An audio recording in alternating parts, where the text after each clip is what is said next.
Thank you, Carl. I just want to thank Pep for putting on a fantastic party, conference. So I met Pep in Romania again. So this is last year at the e-commerce event. And again, we had late nights. So it seems to be a common theme when I catch up with these two vagabonds. So I want to share a little bit about an accidental influencer. And it was a person called David Issei in 1995 decided to go and interview all these poor men who lived in these hovels in the middle of New York. These were the poorhouses. Now, these men were not, didn't have a story that most people would be sharing. They didn't have big stories to share, they weren't successful. But David Issei, who started StoryCorps, decided to actually go and interview these men. And what he did is he sat down with each one of them and wrote a one-page story. And he sat down with dozens of them. And he went away and actually wrote a book. And when it was ready to be published, what happened was this. He went and showed some of these men their stories. And as he sat down with one of these men, and he showed this man his story in black and white, what happened was the man saw his name, saw his story, and he seized the book out of David's hand and ran down the corridor and said, "I exist, I exist, I exist." Now, in 2008, I discovered a phenomenon called social media. And what excited me back then was you could reach the world without paying the gatekeepers. Facebook only had about 50 million users. Twitter had about 5 million. And it really excited me. And what I decided to do then was to actually do some more research on this. And the other thing I noticed about this social media phenomenon was it was very obsessive. And nothing's changed. Today, we have two obsessive technologies.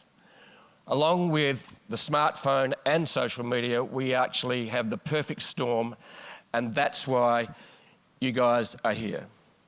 Because this intersection of these two obsessive technologies has changed the world. And to finish that story about that man, I would like to pose this mantra. I create, I publish, I exist. We as human beings are all creators. What we've been given is the tools now to actually reach the world without the gatekeepers, without the media moguls that we have to pay. But I want to share a little bit more of the story and how I actually started online publishing on the blog in 2009. In 2008, I was in the middle of a divorce. I had to sell the family home. I had a business I had to close down. Hundreds of thousands of dollars in debt. It was a challenging time, one of the toughest times I've ever had in my life. Now, what I decided to do is I had plenty of time to do research because I was looking for the next opportunity. That's code for unemployed.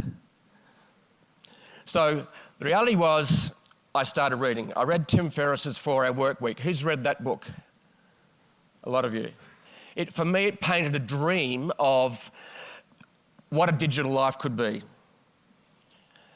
Then I read a book by David Meerman Scott called The New Rules of Marketing and PR, and David talked about a phenomenon called inbound marketing.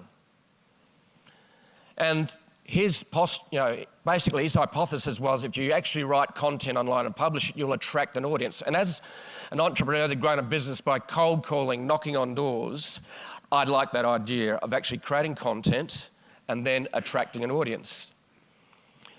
And there was one third piece of inspiration. I read a blog by HubSpot that said, have an inkling of what you want to start a business on or what you want to write about, start a blog. So in March 2009, I started a blog and I came up with a really creative name after workshopping it, and I called it jeffbullas.com. Now, luckily for me, I have a strange name. So if it was John Smith, that would have been gone. So That strange name didn't work very well in the schoolyard because I had all variations of my last name. Bullas, bullshit, bulldog, all of those. So it was a tough time in the schoolyard. But at the end of the day, having a strange name was actually a good thing. So I started publishing. And I wrote really, really badly. I wrote 200 or 300 word blog posts, no structure, poor grammar. In fact, what happened was the grammar police showed up, the spelling police showed up, and gave me a hard time about how bad my blog posts were. But I persisted. And what happened then was the blog started to grow. And I was using the HubSpot tool called Website Grader to sort of get an idea of how my site was growing, what traffic I was getting. It's got 10 visitors, got 20 visitors. So it started to get traction. And what happened then is I learned a lot of things along the way. Now, number one, when I was very young, I had incredibly bad asthma. And at the age of 11, I went along to the doctor and the doctor said, what's we discovered is that if you do things like running and swimming, you actually can help your asthma. So the next morning, I decided to get up and start running around the park in front of our home. And then I stayed up every day and started running. And I started to get better. A year in, I actually started to win races.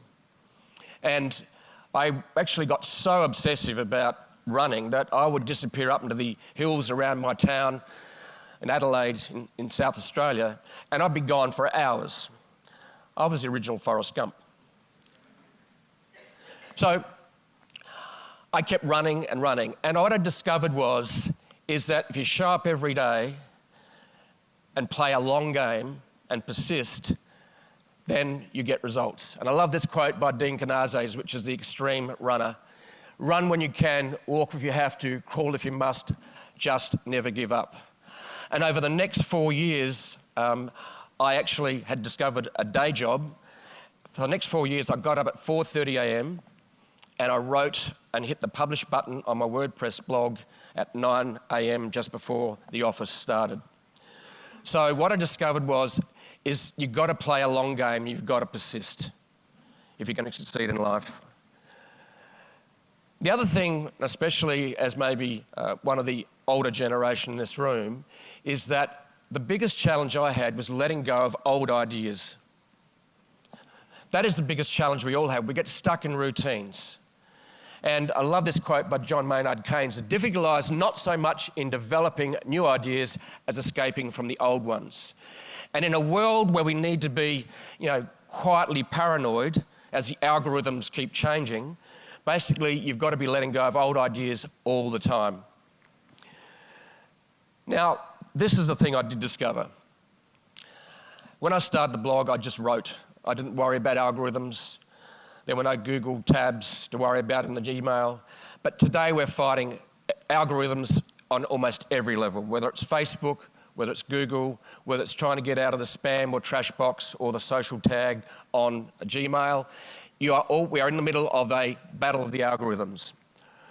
Now, the other thing that I think is really important is, and I think I'm speaking to a room of mavericks, right, is that you've got to be a bit different. And we're living in a world of constant change, and standing out is important. I was watching a movie about Van Gogh on the way over from Australia, because it's quite a long way. It's about 20 hours of flying. So you get to watch a few movies. So what happened was I saw the story of Van Gogh. Now, what's really interesting is that he was an absolute maverick. His art was not seen by the art intelligentsia as being proper. And basically, this is what I loved what he said: there is a grain of madness in the best of art. So another one is, the other inspiration for me is that we're all going to be a bit crazy. We're all going to be that maverick that wants to change the world, and those that are mad enough do. So now this is the other thing that I discovered along the way, was that the reality is that you need to be an artist and a scientist.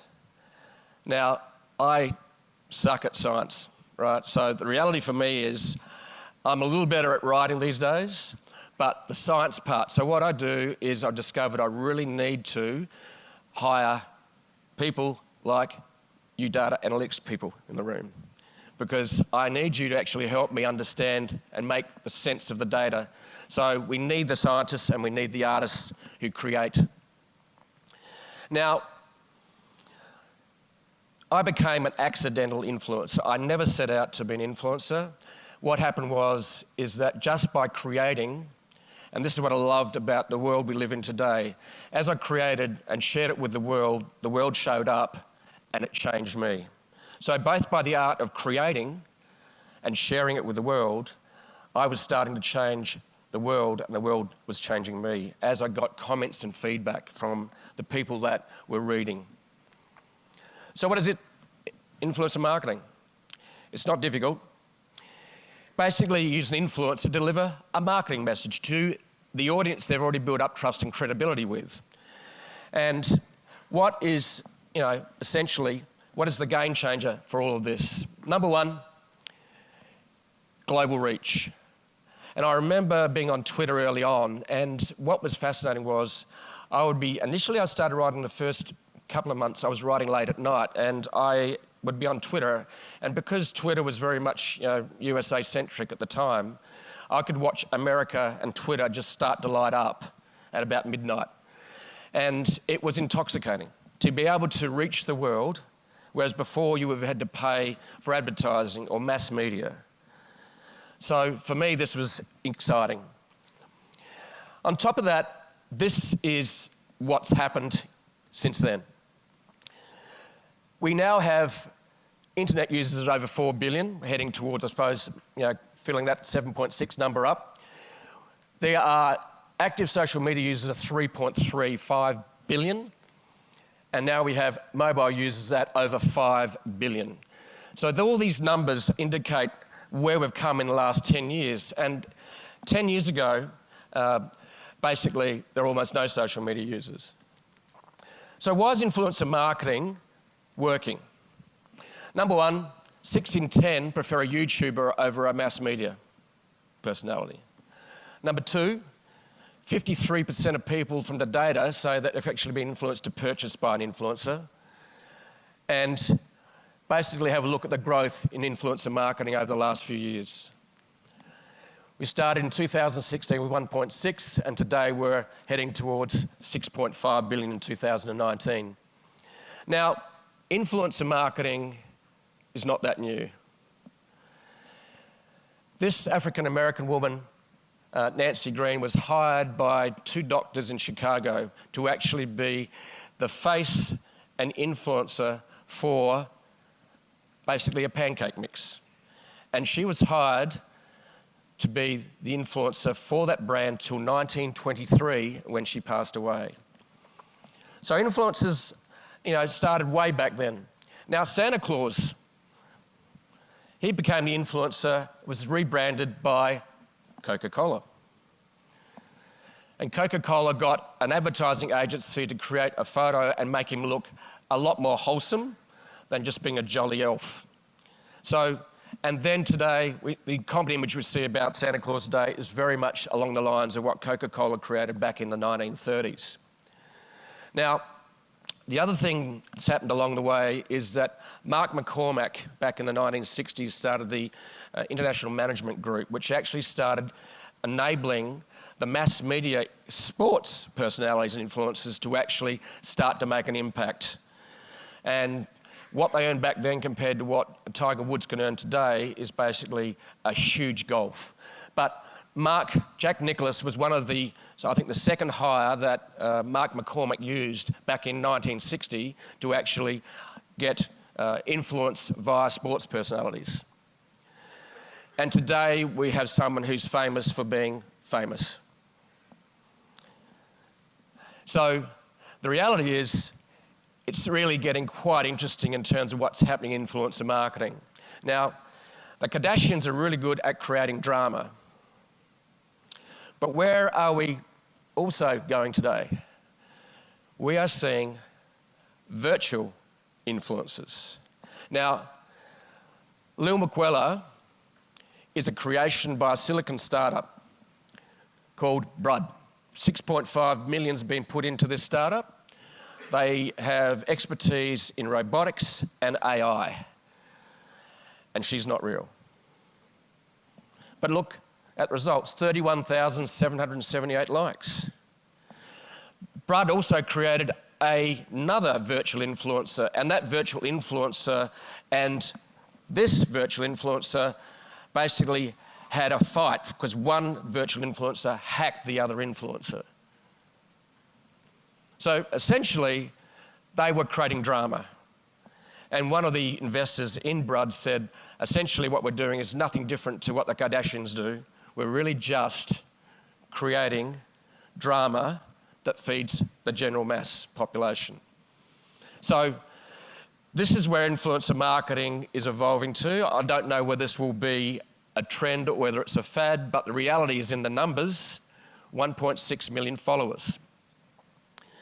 Now, what are some other influencing marketing that's done today? Well, Toyota decided to team up with Boys and Girls Club of America, and what they did was they used Philanthropy, and they decided, both with paid ads as well as the organic reach of the brands and the people within the brand, to actually pay $50 for every hashtag that was shared online. And they raised about $600,000 or $700,000. Now, in the past, influencers were very much organically driven. Today, what we need to do is, as we've moved from free, it's gone to pay to play. So the reality is we really need now to boost it with paid on top of influencer. Now, even the B2B space, that's what we are doing on top of the organic reach. Last year, we were asked by Podium, a software as a service company, to actually run a campaign. Now, what we decided to do was experiment with some different types of content. Now, webinars are normally, 45 to 50 minutes, 30 minutes. What we did is we created mini webinars of about 9 to 10 minutes that we could pre-record, and then what we could do is boost them and put them on the blog. We could do Messenger and Facebook ads and email. Now, the other thing that's really interesting over time is that by just doing that, we actually brought into Podium, and Podium actually is a B2B business, and what they do is they actually boost, they want to get what they call local reviews. Now, the technology makes it easy for people to get local reviews, basically. So when you go to a site and you see they've got 200 or 300 reviews and they're all great and positive, that's what Podium does. At the end of the day, we were able to drive 3,000 registrations and 696 qualified leads. So I just want to touch on 3 areas. Number 1, traffic. This is how I used to get it. Okay, when I started out, I was obsessed with Twitter because I'm a simple guy, 140 characters seemed perfect to me. So I started tweeting like a maniac. And my partner at the time said to me, and I wrote an article about it, that Jennifer Aniston actually dumped her boyfriend because he was tweeting too much. True story. So I decided I need to do some things about that. So I continued to tweet, but I decided maybe I need to do something else. Now, this is my first tweet. It's very deep and insightful, isn't it? Now, what happened was Twitter put out a tool that allows you to discover your first tweet. So I went and found out some of the other people, that my peers in the US, and found out what their first tweets were, and I actually wrote a blog post about it, including what I'd discovered. But what was interesting, though, is this insightful tweet, watching the cricket. Someone in America said, "What was the cricket doing?" And I went, "He's not from India or Australia. My guess, he's American." And guess what? He was. And I said, in a tweet back to him, I said, "It's not an insect. It's a game." So that was my first tweet. Now, what I decided to do is I started to automate Twitter. Now, back then, the tools were very, very raw. They weren't sensitive to algorithms. So what I decided to do was I got into sending out mass tweets because I was just so excited by Twitter that I got banned for 12 hours on Twitter for breaking their rules. I was devastated. It was my one way to reach the market. So what I decided to do is I decided not to use these terrible old rough tools that we had back then that weren't algorithmic based. They weren't working with the rules of Twitter and social media. So I decided to use a tool back then called Social Oomph. And what I did was I started automating tweets, not every 2 hours, not every 1 hour, not every half an hour. I tweet every 15 minutes. And I got given a really hard time for actually automating social media 9 years ago. It was seen as evil by the social media purists. What do we do today? We automate everything. So the reality is that recurring tweets, and I did the numbers, and I saw some numbers on the analytics regarding this, is that a tweet every 15 minutes works much better than a tweet, up to 87% better from impressions and engagement than every 30 minutes. Now, the reality was, because I was creating so much content, I can actually share that evergreen content on a rotating basis using a tool today called Agora Pulse, run by a lovely Frenchman called Emmerich.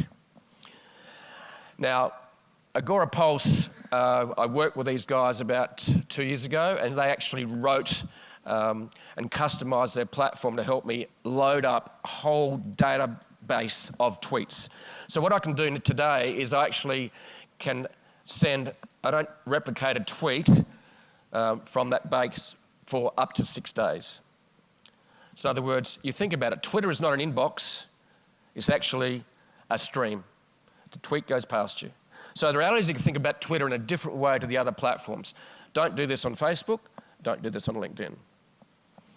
So, but these types of organic strategies that worked so well for me years ago don't work. It's not what it used to be. 2014, 2013, that's when Facebook went public and needed to monetize to keep the shareholders happy and needed to obviously pay the bills and to keep the lights on. Twitter, for me, actually worked much more organically and better till 2017, but it's dropped away in the last about 2 years. So, and back in 2014, I was able to get some real traction with a LinkedIn post. And this is what the LinkedIn post was. Why you should forget Facebook. Now, I wasn't literally saying you should forget Facebook. I was saying why you should forget Facebook for organic traffic. Now, this went viral and was the top LinkedIn post globally for a week, and we had 294,000 views and over 1,000 comments. That was then. Try and do that today on LinkedIn, unless you're a huge influencer with a huge base. So these are some of the drops and the figures. So I managed to weave some analytics in, right? So, because I'm not an analytics guy really. So the reality is organic reach conversion from 2012 to 2013, you can see it starting to drop away organically. So the challenge we have today is always hacking these algorithms. So it's us versus the machine. So we decided to try and work out some other tactics that work better. So at the beginning of last year, Andrew Warner from Mixergy actually is now running a Bot Academy training program, which I happened to come across and help promote as well. And so he has a tool, well, part of his suite of tools, one of them is ManyChat. Who uses ManyChat here? Does anyone use a Facebook Messenger tool at all? Okay, a couple of you. So what we decided to do was actually just start to build our Facebook Messenger using ManyChat bot. Again, automation. 2, we add value just like you do with an email. We give away a free ebook. So the reality is that today we've got well over 13,000. Now to give you an idea on this, we get more traffic from this and engagement and clicks from 13,000 than 100,000 email list. So if you're not using Facebook Messenger as a way to reach your audience, I would recommend you actually start looking at this and start investing in it. So the ongoing battle we have today is that we're trying to find out the best way to do search better. And as we've just heard this morning, page load speed, basically seeing how your competitors are doing, all that analytics is really, really important. Now, we invested in SEO about 2 years ago because the social organic was dropping. I needed to double down on search. So what we did is I used to get a fair bit of traffic, about 40 to 45% of my website traffic. We have about 5 million hits per year.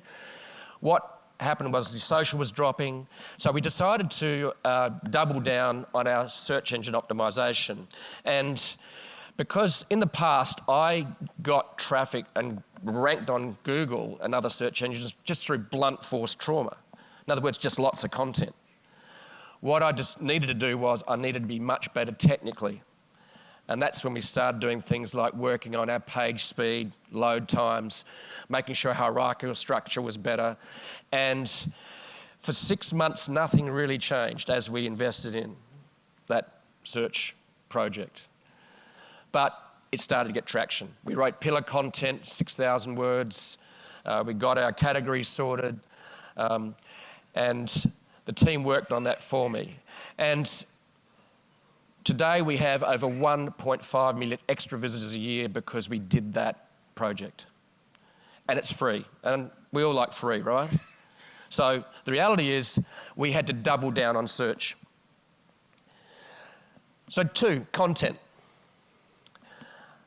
I met Johnny 8 years ago. Now, I got this strange email from him, and badly written, and most executives and entrepreneurs don't want to waste time with words, right? Short, to the point, would you like to come to New Zealand and speak? I went, okay, let's check this guy out. I went, okay, seems like he's serious. I sent him an email back. I did a bit of research on him, and I discovered, because he'd said to me, he said, Jeff, I love your content, been reading it for a while. Would you come over and do this presentation, this workshop? And I discovered that Johnny was one of New Zealand's richest men. He'd floated his business on the Japanese stock market, the first Western company to do that. And he invited me to speak at his golf resort. I'm not talking one he lives on, I'm talking one he owns. And Johnny said to me, it was at the end of that evening at dinner, he said, Jeff, I've got a little startup. I know I made my money back then, he said, but I've been running this hospitality thing, this hotel, and he says, I just don't enjoy it. So I want to get back into tech. He said, I've got a little startup I'm thinking of doing based around content. You know, you've inspired me to do this. So would you be on the board and we'll give you some shares for free? And I went, let me think about it. I'm in. So the reality was, 8 years later, we are an overnight success. We've pivoted twice and we have 80 staff and we're a Facebook global media partner. We do video ads at scale. In other words, we create content at scale. Now, what else did I learn about content? You've got to learn to write really good headlines. And now we see them everywhere, the clickbait type headlines. Now, the other thing I learned was the use of simplicity. Now, when we try and write, we quite often try and make it complicated. We use big words, we use, acronyms, especially in industry, like SEO. It took me 2 months to work out what SEO really meant. But the reality is that you've got to write simply. Now, Dr. Seuss's editor challenged him to write a book with only using 50 words. 50 simple words. It became his top-selling book. What do you have to do? You're going to write for a 9-year-old. So keep your language simple. Don't try and overcomplicate it. People prefer to read like a 9-year-old. The other one is evergreen content. Now, evergreen content's been around a while. I initially learned about it from Tim Ferriss. But what evergreen content is important for is I can do recurring tweets and that content doesn't age very quickly. So again, the challenge with this is algorithms. It's a battle all the time. So what else is happening with content? Has anyone seen this series on Netflix? Okay.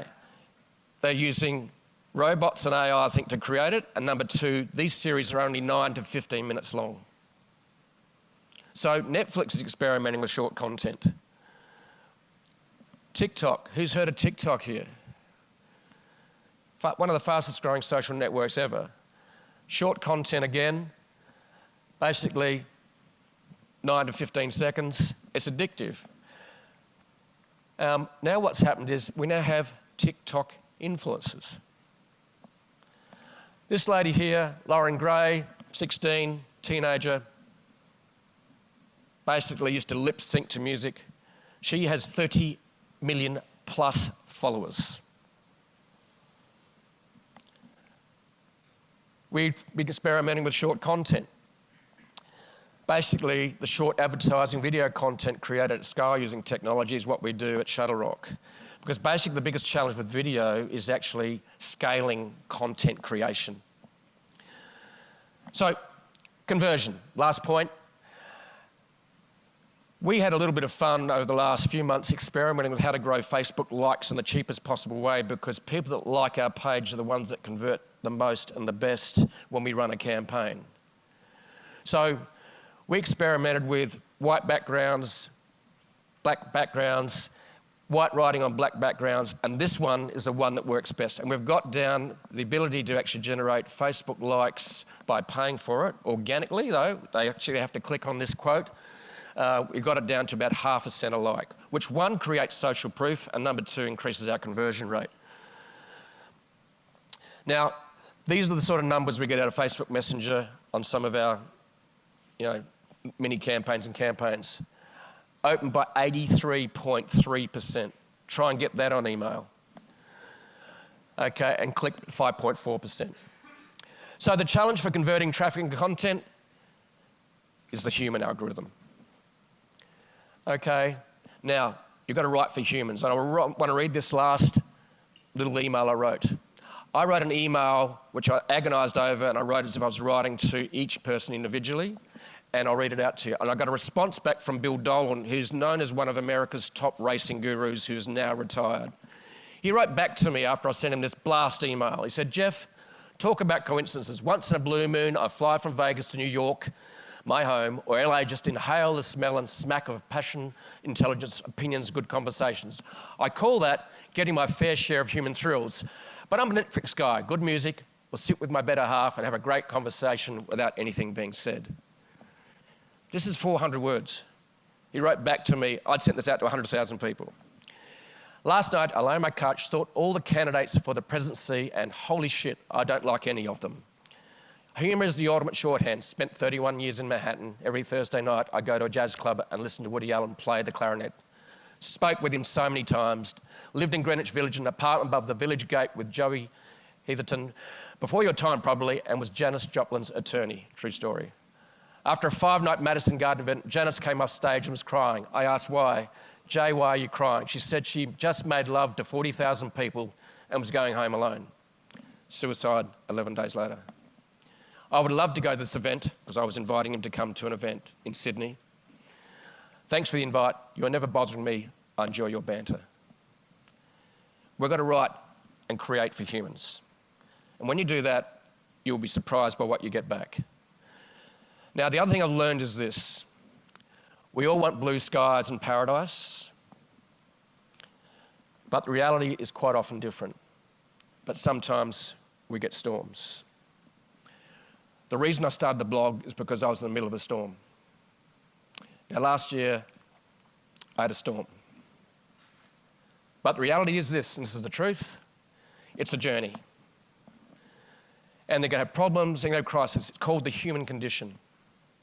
You're going to have problems in your business. The reality is this. Comfort is your enemy. Challenges are your friend. You just won't see it at the time. The obstacle is the way. Thank you.